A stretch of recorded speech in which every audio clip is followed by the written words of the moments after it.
The day I buried my husband, my parents chose cake and music over my grief. I remember standing beside the casket, my hands trembling, my heart barely beating in my chest. The wind was cold that day. Or maybe it was just me. Because when you lose the person who loved you the most, everything in the world feels colder. I kept looking behind me, hoping, just hoping, that I'd see my parents walking toward me. Even late, even rushed, even guilty. But they never came. Not to hold my hand. Not to say goodbye to the man who had been my family for years. Not even to look me in the eyes. Because while I was burying my husband, they were at a birthday party, smiling, laughing, posting pictures, like nothing had happened. My name is Lily Anderson. I'm 29 years old, and this is the story of the day I lost not only my husband, but my entire family. I met my husband, Daniel, when I was 22. He wasn't rich, he wasn't flashy, but he was kind. The kind of man who remembered how I liked my coffee. The kind of man who held my hand when I had anxiety attacks. The kind of man who treated me like I mattered, even when my own parents didn't. Because the truth is, my relationship with my parents was never warm. They always had expectations, standards, conditions, love that felt like it came with rules. And Daniel never fit those rules. He's not good enough, my mother said once. He doesn't have ambition, my father added. But they were wrong. Daniel worked hard. He loved deeply. And he gave me something I had never truly felt growing up: peace.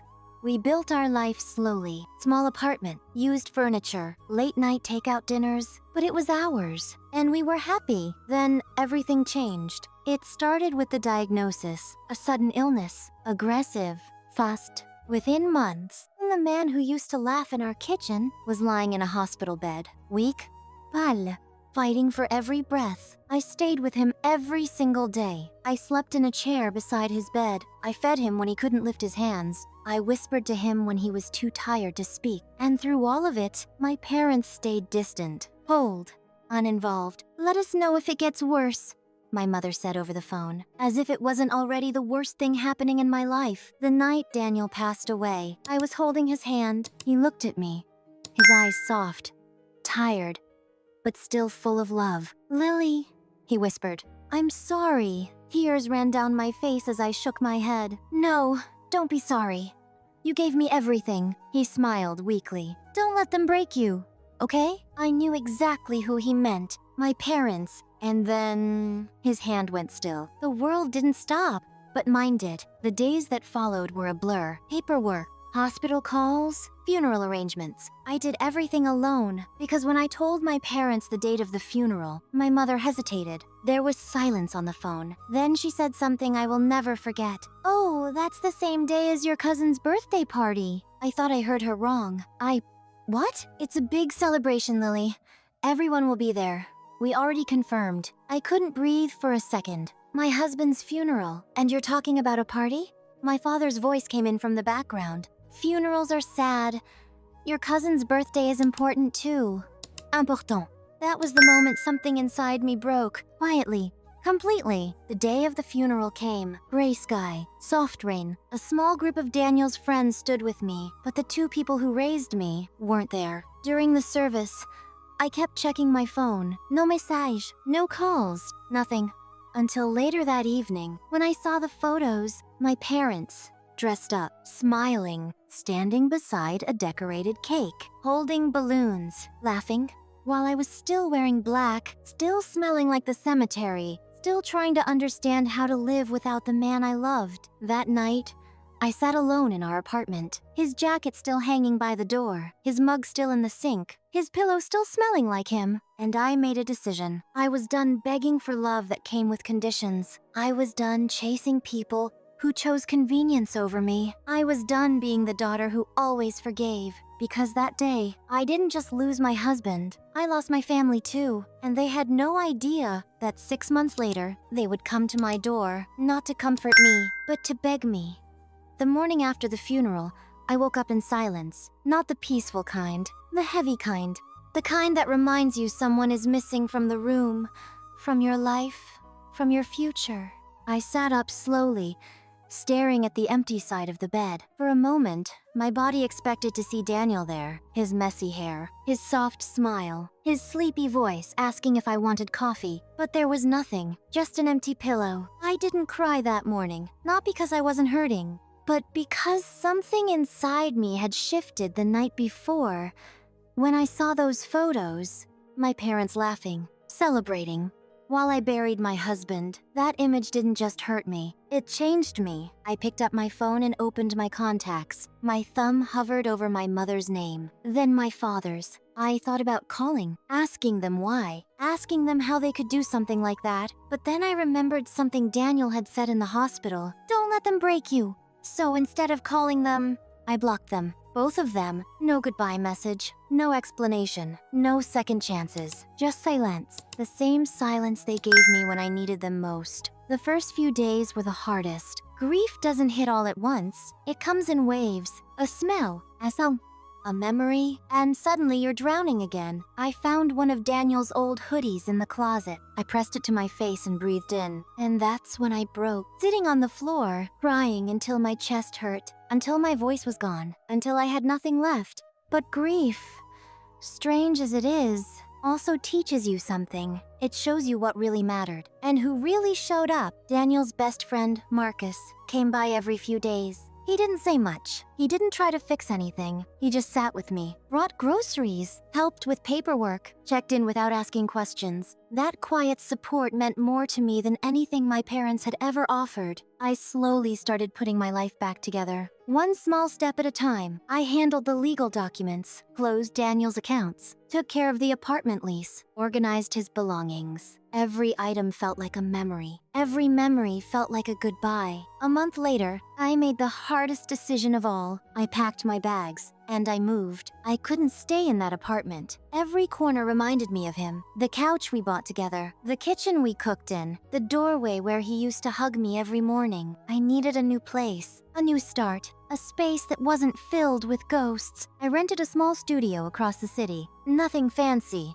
just a bed, a desk, and a window that let in sunlight. But it was quiet. It was mine. And it was where I started rebuilding. I went back to work. At first, it felt impossible. How do you focus on normal life when your whole world has fallen apart? But work gave me structure, routine, something to hold on to. I started saving money, cutting expenses, planning for a future I hadn't imagined before. Because for the first time in my life, I realized something important. I didn't have a safety net. Not anymore. My parents had made that clear. Their love came with conditions. And when I didn't meet those conditions, they chose something else. Something easier, something more convenient. So I stopped expecting anything from them. I stopped checking their social media, stopped wondering if they missed me, stopped hoping they would apologize.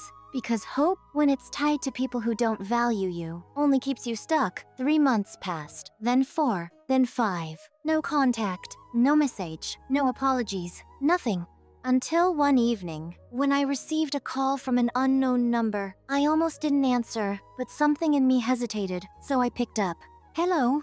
There was a pause on the other end. Then a voice I hadn't heard in months. Lily, it's Mom. My chest tightened, but my voice stayed calm. Yes. Her tone was different, not confident, not controlled, almost nervous. We need to talk. Those 4 words, the same words she had never used when I needed her. Now suddenly, they needed me. I didn't respond right away. I just listened. And in that silence, I realized something. This wasn't a call of love. It wasn't an apology. It was something else. Something urgent. Something desperate. Lily, please, she said again, her voice shaking slightly. It's important. I took a slow breath, and then I said something she never expected to hear from me. No. Silence.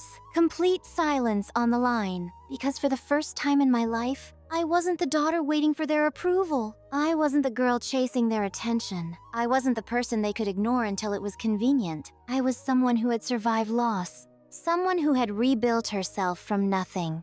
Someone who had learned her worth the hard way. And now, They were the ones reaching out. They were the ones asking. They were the ones who needed something. I ended the call and placed my phone face down on the table. My hands were steady. My heart was calm because I knew something they didn't know yet. Something they were about to learn very soon. The daughter they abandoned was not the same woman anymore. And whatever they wanted from me, they were going to have to face the consequences of what they did. I thought ignoring that call would be the end of it. I thought they would get the message that I was done, that I had moved on, that I wasn't the same daughter they could disappear on and return to whenever it suited them. But I underestimated something. Desperation. The next morning, there was a knock on my door. Sharp. Urgent. Repeated. I froze for a second, standing in the middle of my small studio apartment. No one ever came here unannounced. Very few people even knew where I lived. Another knock, louder this time. My heart started beating faster. And then I heard her voice. Lily, please. I know you're inside. My mother? I didn't move right away.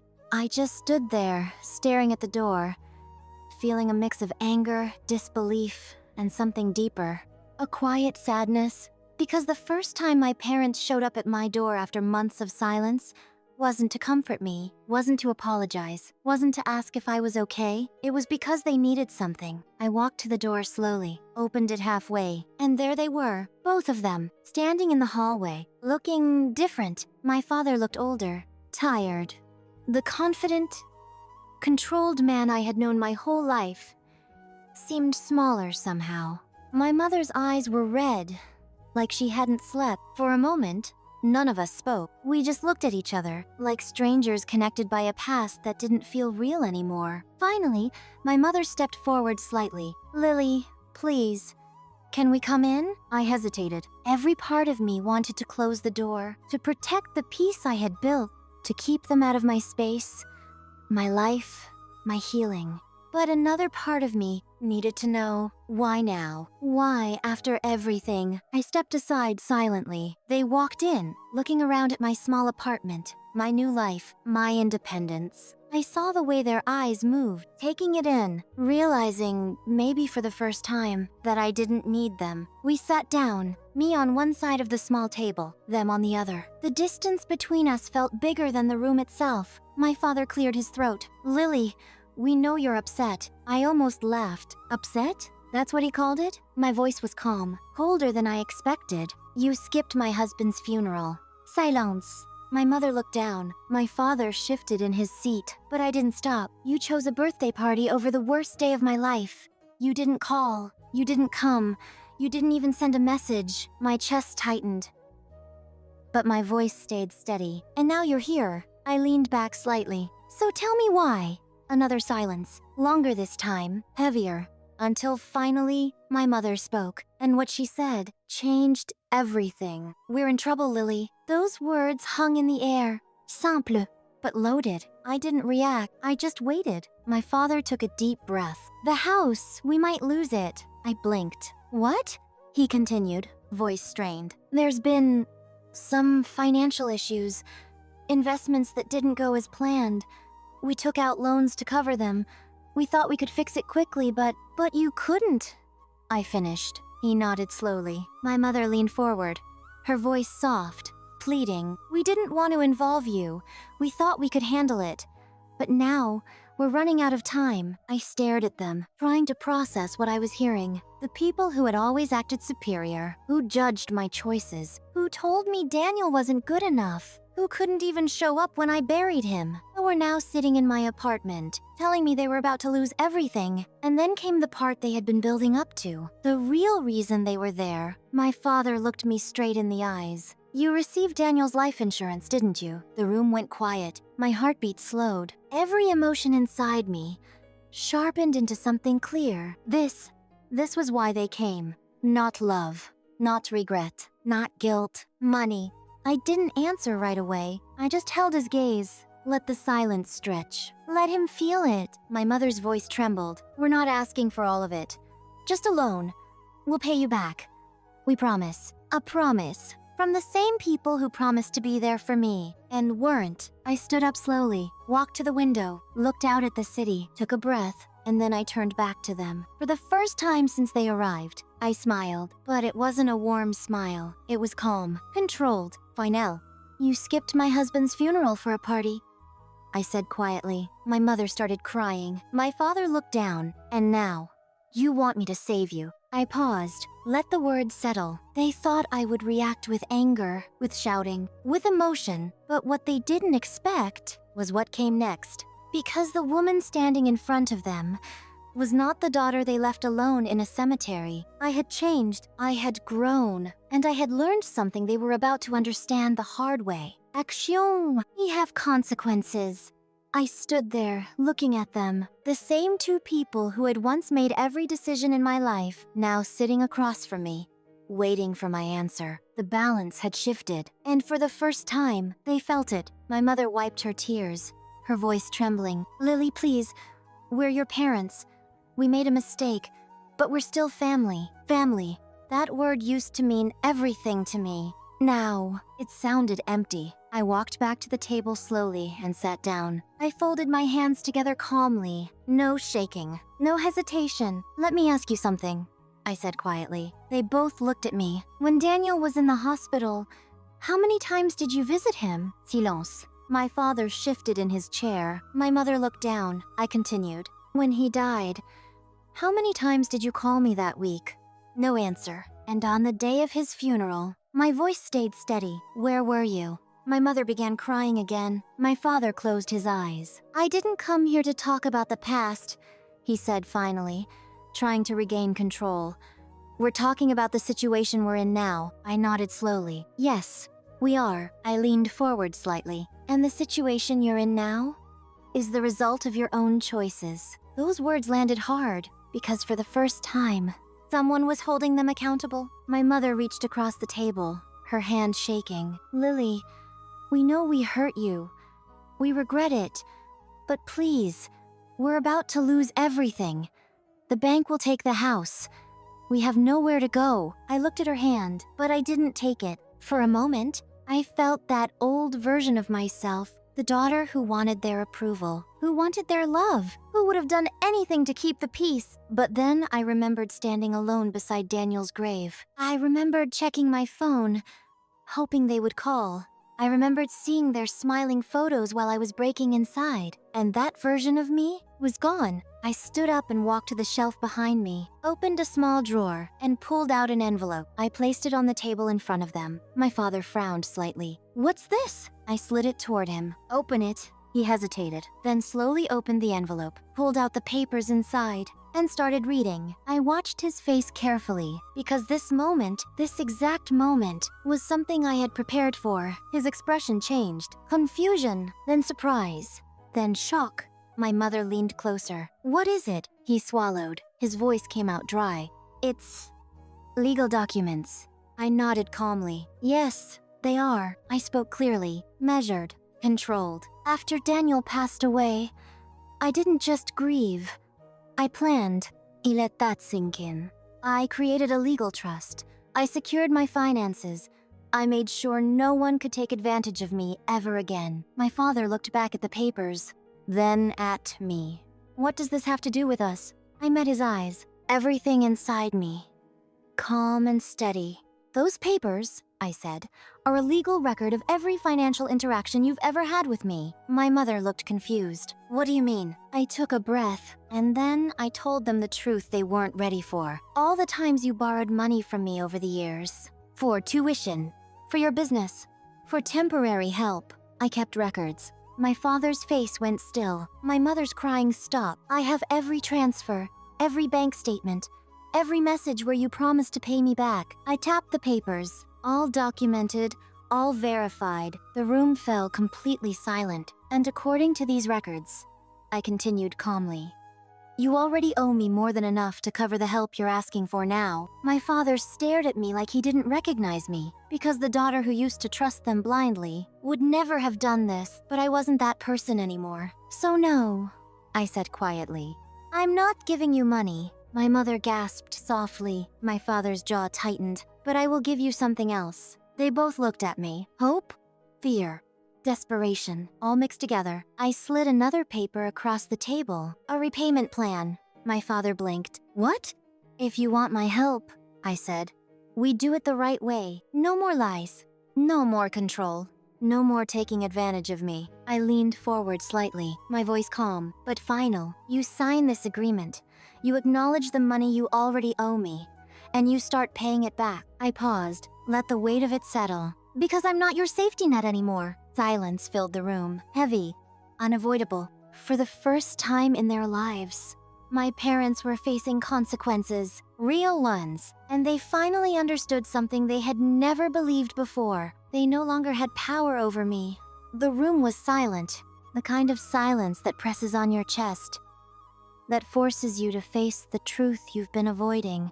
My parents sat across from me, staring at the papers, at the repayment plan, at the proof of everything they had taken from me over the years. And for the first time in my life, they had nothing to say. My mother's voice finally broke the silence. You kept track of all of this? There was disbelief in her tone, like she couldn't imagine a world where I didn't just trust them blindly. I nodded once. Yes? My father looked up at me slowly. His eyes weren't angry. They weren't even defensive. They were shaken. You really don't trust us anymore. It wasn't a question. It was a realization. I held his gaze. Calm. Steady. No, I said softly. I don't. Those words hurt.